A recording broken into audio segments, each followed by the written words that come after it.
ल यतिखेर हामीसँग हुनुहुन्छ अहिले यो जेन्जी आन्दोलनपछि चर्चामा नआए पनि सोसियल मिडियामा नआए पनि जस आफ्नो काम परिपक्व एकदम अहिले जल्दो बल्दो नेता हाम्रो सुदूरपश्चिमका दिनेश धामी सर सर नमस्कार। नमस्ते नमस्ते बिल्कुल चुप। हजुरलाई स्वागत छ हाम्रो कार्यक्रममा। धन्यवाद हजुरलाई पनि धन्यवाद।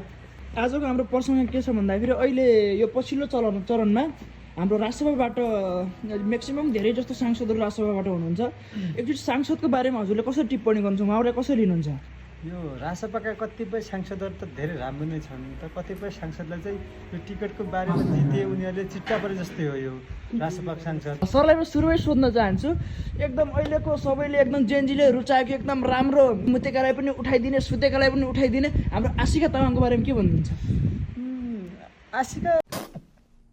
आशिका दिदी पनि राम्रो हुनुहुन्छ। उहाँ अब आफ्नो कामले चिनिएकी आशिका दिदी। अच्छा म भ्रष्टाचार गर्छु भन्ने त उनको एउटा त्यो जिब्रोले काम नगरेको अवस्था थियो त्यतिखेर।